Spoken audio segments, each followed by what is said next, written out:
magandang araw po. At nakita niyo po ba yan? Parang mayroon kayong pinaparte. Ayan. Ang ganda po ng ballpen namin. Wow, maganda. Iba-iba kulay. Oh, ayan, iba-iba ano. Ayan, binili ko yan yung iba-iba. Para pag gusto niyo, halimbawa magla-lining kayo. Mayroon ding ano doon na, yung pang-highlight. Oh, pang-highlight. Ano yan? Okay, oh. Kasi nagamit din kayo ng pencil, di ba? Ayan, hello po, good afternoon. At isang magandang mapagpalang araw po sa lahat. At kagagaling ko lang nga din po sa school, Saturday end po ng aming brigada. At sina Maylin, nagbrigada rin yan kahapon. O ngayon naman po ay last day kasi nga nawala ng pasok ng 2 araw dahil ng bagyo. So, okay naman na. Nanggaling na tayo sa school niyo, di ba? O yan. So, okay na yung school nyo. Kayo na lang iniintay, mga bata. At nagpapasalamat din ako sa mga to. Tinulungan din nila ako sa classroom. Sila Tito Herns. Nagpokpok pa nga kayo doon ng mga sirang upuan, di ba?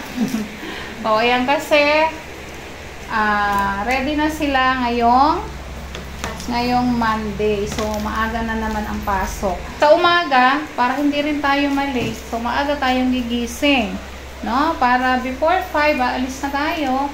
May baon na tayong breakfast. Doon na lang sa room ko. Kasi alam mo naman ngayon, lalo pagpasukan sa Monday, sigurado yan, matraffic. Kaya ang gagawin natin, maaga pa, nakaprepare na sa gabi, nakaprepare na ang uniform. Ano pa ipiprepare sa gabi? Tumbler. O, tumbler daw. Yung inyong tubigan. Lahat ng gamit, ha? Uniform, nakapamlansya na ba kayo ng uniform? O, planchado na. Ano ba yung dapat i-prepare? Sa gabi. O, Maylin, sa gabi pa lang, ha? O, uniform. Nakahangin na, ha? Oo, tapos, sapatos. O, paliligo nyo, nakaprepare na. O, yung sapatos, medyas, ha? Hindi yung kung kailang aalis, saka magkakalkal yung medyas. Every night iyon, o, pagdating ninyo, ganun ang gagawin, ha? Naka-prepare. Ano pa? Pagkadating, yung baunan, ano gagawin? Hugasan na. Sa gabi pa, dapat yung tumbler may laman na. Kung gusto nyong malamig, lagyan ng ice cube, diba?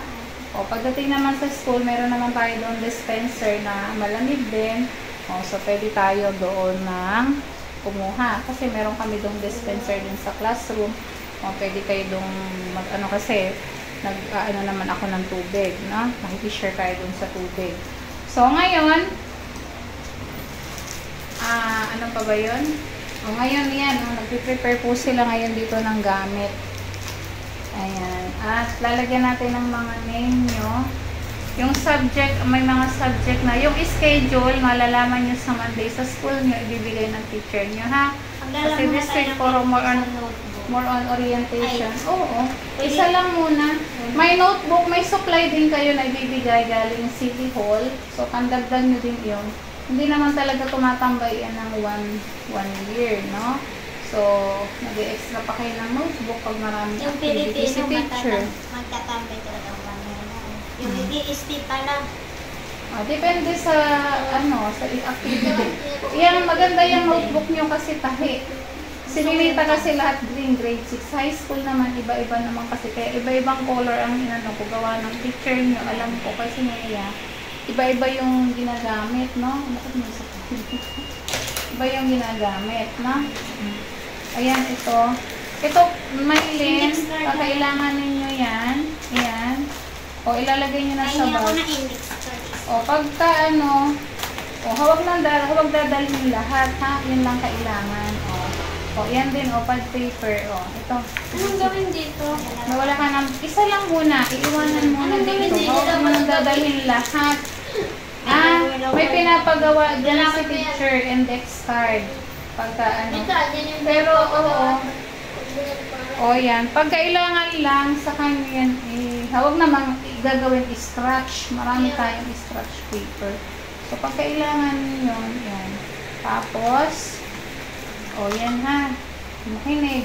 Iingatan nyo lagi ang gamit. Maintindihan. Makinig kayong mabuti. Minita. Ang gamit, halimbawa notebook.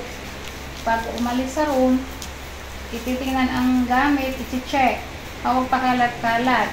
Mamaya, nawala. O ganito. So, ingatan lahat ng gamit ha. Pahalagahan ang Thank you nga po pala sa ating mga sponsor, sa buong PB team. Shout out sa iyo, Doc Lexi. At sa nagbigay din po ng allowance kay Ninita, ayaw pong magpabanggit ng pangalan, ma'am. Thank you so much po. At kay Tita JB, at tinatawag po ni Paul at Tita JB, hindi ko po rin kilala kasi ayaw pong magpabanggit, o para naman kay sa sponsor ni Russell. Ayan. Thank you so much. Ikaw, si Nea, may sponsor ka ba? Sino ba sponsor mo? Shout out mo naman. Kay Ma'am Modena ng Italy. Shout out sa iyo, ma'am. At kay Tita Carmen Costudio, kay Nanay Amy, kay Tita Nena, thank you po. At kay Tito Ruben, dyan po sa USA. Kay PB Love po, kay Tita PB Love, thank you so much. Nandito po si PB Love din. Shout out sa iyo, Tita. At kay Pugong Biyahero, hello, shout out sa iyo. Ingat ka dyan sa Davao. Ayan, at kami po ay kay Red Riding Hood, shout out din. At sa lahat po ng mga charity viewers natin, no? Hindi ko na po maisa-isa pa. Maraming salamat po at sa mga nagpapakulay, no? Kapag kami naglalay. Ayan po, at malaking tulong po sa mga batang ito. Lalo na ngayon magpapasukan yung kanilang mga school supplies naman po, nabilhan na natin sila. Shoes, bag, ano pa? O, yung bag naman nila ang iba, pwede pa, maayos pa. Yung mga notebook, ayan, nabili. Kompleto na ba notebook? Ayan, o, meron pa kayong extra na bigay din ng City Hall, no, ng Muntinlupa. So, sa mga estudyante lahat naman nabigyan. So, ayan, kompleto na. Excited na ba kayo pagpasok? Opo. Ayan, maglalagay po kasi kami ng mga names niya at saka subject. So, yung schedule, ibibigay na lang siguro ni teacher yan sa Monday. Ha? O ikaw, Ninita, okay na ba, Ninita, gamit mo? Okay. Yan, si Ninita po ay mag-grade 6, pero may time po siya na ipagsisit-in natin siya sa grade 1 dahil nga po yung level po ng kanyang learning ay kailangan pa po natin siyang mahasa. Ano, Ninita? Ninita, pag-igihin ang pag-aaral, ha? Kaya yan, ha? O, doble ang sipag, ha? Sa pag-aaral, ha?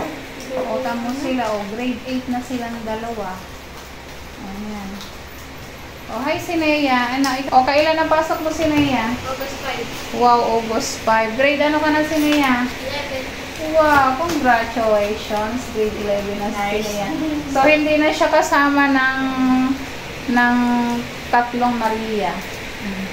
So, si Sinea ay marunong na yan. So, magkukommute na lang si Sinea. Ay, Sinea, kaya mo mag-commute? Wow, kaya na ni Ate Nea. Oo. Pero pwede ka naman namin daanan sa tanghali kasi alauna tayo. Ang labas mo, di ba? Alauna, o. Pwede namin daanan kanina. Tapos si Maylin kasi panghapon pa eh. Susunduin sila ni tatay ni Russell sa hapon. Dati si Ninita ang sinusundo kapag hapon, di ba? Ngayon, ang susunduin na si Maylin. Okay na ba? O, basta sa gabi, nakaready na ang mga dapat dadalhin. Dito ha, ilalabas na ang sapatos, nandiyan na sa sala, okay lang yun, basta nandiyan na yan. Para pag, ano natin sa umaga, mabilis ang kilos. O, sa umaga, para tayo may almusal, ano gagawin? O, sa gabi pa lang, ipiprepare na yung ating mga babaunin. Dahil maaga, o magluluto tayo. So, tulong-tulong. May naliligo, may nagluluto, may nagwawalis na para pag alis natin, areglado na ha. So, dapat before 5, aalis tayo ng bahay. Kasi yung traffic, lalo sa Monday ha.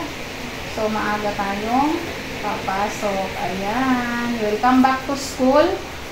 Welcome back to school. At sana ma-enjoy ninyo yung school. No? Mag-aral na mabuti. Makikinig sa teacher, ha? Huwag pasaway. Huwag kayong gagaya sa ibang pasaway, ha? O, pag vacant ninyo, halimbawa may vacant, wala si teacher, saan kayo pupunta? Punta sa library para magbasa, magpaalam, or mag-review. Pwede kayong pumunta, pwede naman kayong maisambay doon sa covered court. Punta kayo sa tahimik na lugar kung nanguguluhan. Ha? Okay. So, yung mga assignments, may Ninita, mag-jot down ha.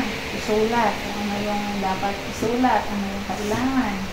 Kapag yung i-message nyo pa si teacher, ano mo po ba yung sinabi ninyo? O ganun. Kasi si teacher nyo, pag gabi na, magpapahinga na yon. Dapat, isinusulat kung ano yung mga assignments, ha?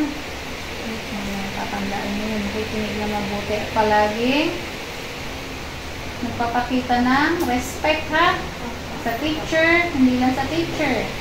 Sa mga school officers, sa mga, sa mga school helpers, maging kahit sa kantin, kahit sa ang sulok ng school, may respeto sa mga gwardiya, kahit sa mga kaklase, kapwa kaklase, ha? O laging doon, good morning sa teacher, no? Mag-thank you, ha? Kapag may binigay, after ng teacher magturo, say thank you, teacher, no? Mag-thank you. At kapag mayroong hindi naiintindihan, Russell, ha? Magtatanong, ha? O, katulad doon sa school, ito naman, Mylene, alam mo na din sa school nyo, i-guide mo doon si Russell. Kung may problema sa kaklase, at sabihin sa teacher, ha? Huwag yung iiyak lang kayo, o baka mag-bully. Hindi natin maiwasan yun kasi nasa public school kayo. May mga batang hindi nyo maiwasan, may mga kaklase kayo na yan, mahilig manukso, gano'n. Natural lang yun, pero kaya nyo yan, ha? O, Mylene, ha? Alam mo na. O, kapag may kailangan, tawag, nakatingin lang o magtatanong. Pag hindi naintindihan si teacher, pwede pong pakiulit. Mag-explain. Iwasan nyo makidaldal sa kaklase habang may nagsasalita sa harapan. Pag gusto nyo magsagot o itatanong, teacher, excuse me po, pwede pong pakiulit yung lesson po natin, yung explanation, hindi ko po naintindihan. Kasi si teacher, hindi naman yun i-stop ang kanyang pagtutok kung ang mga bata ay walang tinatanong. Kasi diba, sinasabi ng teacher, naintindihan niyo ba yung lesson? So, hindi naman kayo na-imik. So, dapat sinasabi ninyo, ha? O, yung intindihin yung sinasabi ko. Kasi, mahirap pag nandoon na kayo. Yan, alam niyo na ba yung mga gamit ninyo? O, ito, show me board ang tawag dito, yung whiteboard. Ito, whiteboard. Ginagamit niyo ito kapag sa math. Saan pa? Sa spelling. O kapag may quiz, o pwede rin. Quizzes, kasama yan. Kung may kulang pa kayo, sabihin niyo sa akin, ha? So, bibigyan kayo ng schedule ng teacher. O, yan po. O, ano nga tawag dito? Whiteboard. O, sige nga, mag-spelling nga kayong dalawa. Si Mylene at si Mylene. At saka si Mylene at si Russell. Sige nga, para silang grade 8 eh. Huwag na muna natin ditong isama si Ninita. Ikaw, Nia, sasali ka sa spelling? Ha? O sasali daw si Nia. O sige, makigulo ka sa dalawa. O sige, tigi-tigisa. O si Ninita saling kit. Sige nga, try Ninita. O, try. O, asan ang kuha ka pa ng erasing. Kuha ka pa ng pen. Ayan. Whiteboard pen. Tatry po lang natin kasi para magamit nila yung whiteboard. Pag yan natanggalin mo na yung plastic, okay lang yan. Kasi, oo. Walang kopyahan. O, number 1. Chichikin ko. Sige, Ninita, try ka. O, salingkit ka lang naman. Ready na ba kayo? O, count number 1 to 5. 1 to 5. 1 to 5. 1. Number 1, elevator. Elevator.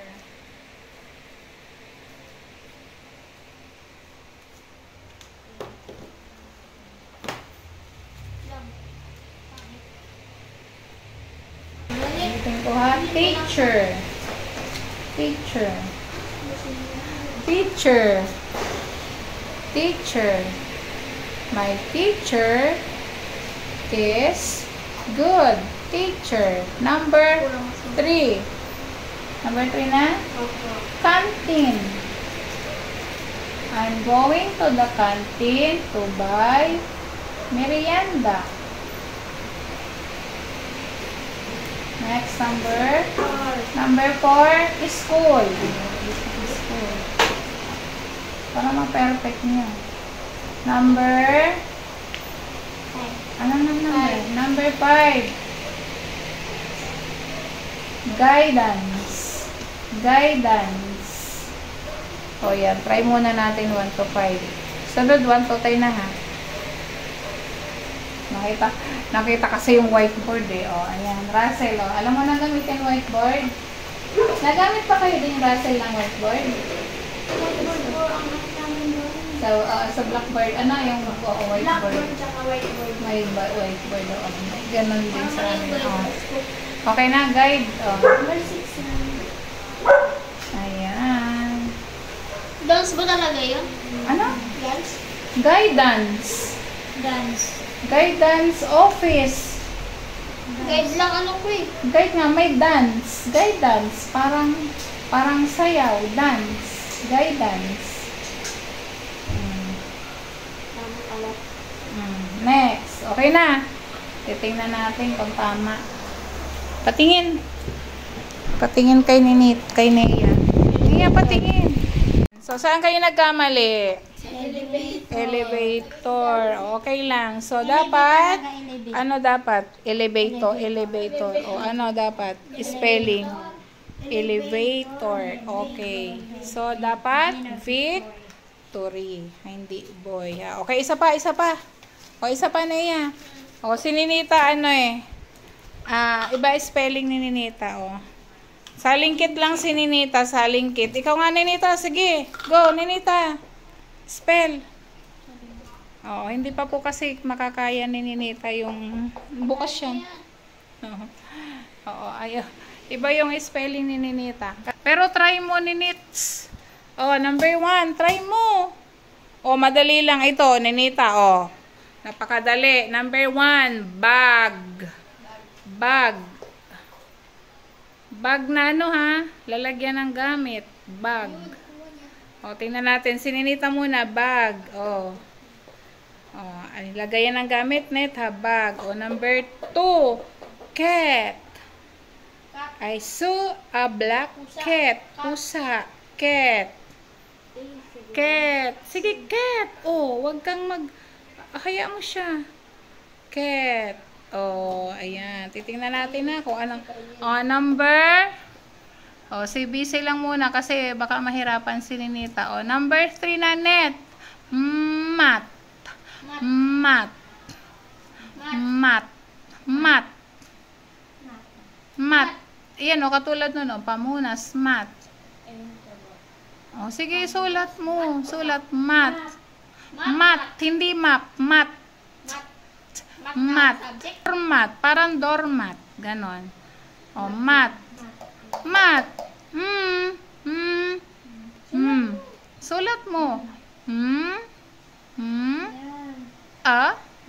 Mat. Sige, huwag mo na akong tanungin. Ayan. Number 4. Oh, number 4. Rat. Rat. Daga. Rat. Rat. Rat. Huwag mo siyang turuan. Hayaan mo siya.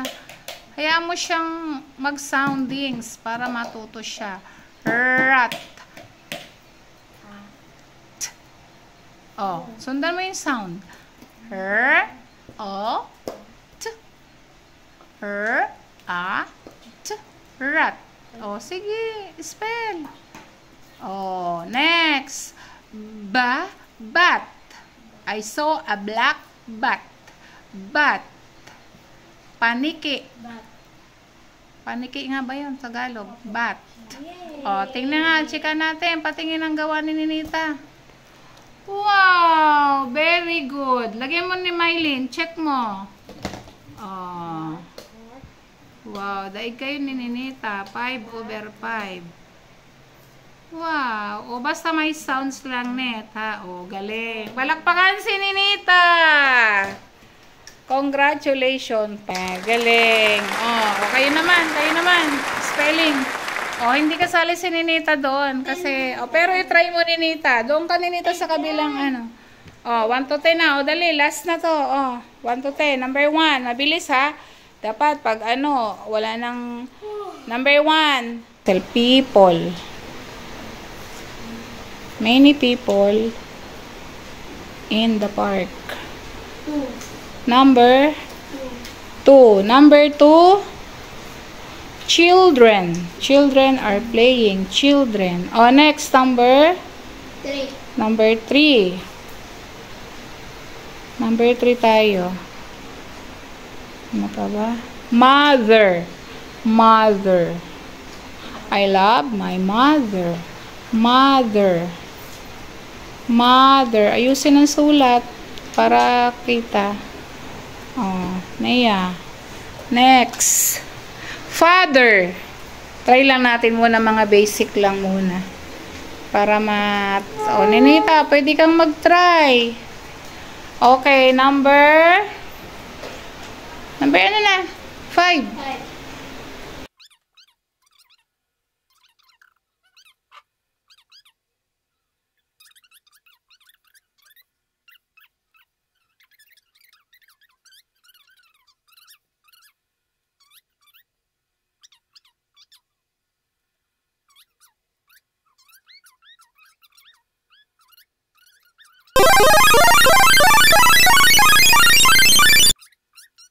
Grandfather. Lolo. Grandfather. My grandfather is so old. Grandfather. Are you done? May I see your work? How about you, Russell? Wow. Number 1, checkan mo. Number 1, check. Oh, you check your work. Check your work, Russell. Oh, sige. Tingnan ko. Number 1. Ang ganda magsulat ni Russell, oh. Oh, maganda ang sulat. Pero tingnan ko, number 1, check. Number 2, check. Number 3, check. Number 4, check. Number 5, check. Number 6, police. Tagalog sa kanya. English. Paano isulat ang English? Police. Sige nga, police. P-O-L-I. Oh. Oh, mali. Oh. Tama yan. Dapat L-I-C-E. Ayun, ha. So, L-I. O, correctionan mo. C-E-I. O, yun. O. So, bilugan mo yung 6. So, next time, yun na yung correct spelling. Next, number 7. Nurse, check. Doctor, check. Number 8, check. Number 9, check. Tama, check. Woman. Number 10, grandfather. Ayan, good. Okay, 9. Oh. Susunod, perfect na ni Russell. How about you, Sinea? May I see your work, Sinea? Sinea, ang ganda ring magsulat, oh. Grabe. Number 1, oh, check. Number 2, check. Number 3, check. Number 4, check. Number 5, check. 6, check. Check. Nurse. Check. Woman, check. Grandfather. Okay. 10/10. How about you, my dear Mylene? Ganda ako magsulat. Ganda ikaw magsulat. Oh, number 1, check. Check. Number 2. Dali, check lang. 3, check. Father, check. Ano to? Daughter. Bilugan mo. Dali, babalikan natin. Saan ka mali? Police. O, bilugan mo. Bilog. Nurse. Tama. Check. Sige, check. O, doctor. Check. Woman. Tama. Oo, tama. Grand. Kulang ka ng D. O, bilog. Bilog. O, ilan ang check mo? 2, 4, 6, 7/10. Okay, good. So, next time, police mo, dapat yun ay O. Ha? O. O, next. Ano pa yung mali mo? Tingnan natin. Para alam mo na spelling. O, ano na? Grandfather. Ano kulang? Letter D. Ano pa yung isa? Daughter. O, ano spelling ng daughter mo? Ano spelling? Spell D-A. U-G-H-T-E-R. Oh, may ano? H. T. Okay. Ayun. Yun na spelling, ha? Oh, ayun. Okay, Sinea, gandang magsulat. Oh, alam mo na spelling, ha? Okay. So, ayan, thank you po. At, naghahanda po sila ng gamit. At mga bata, welcome back to school. Ayan, excited na ba kayo sa school? Opo. Ayan. Thank you po. Bye-bye. Wow. Bye-bye.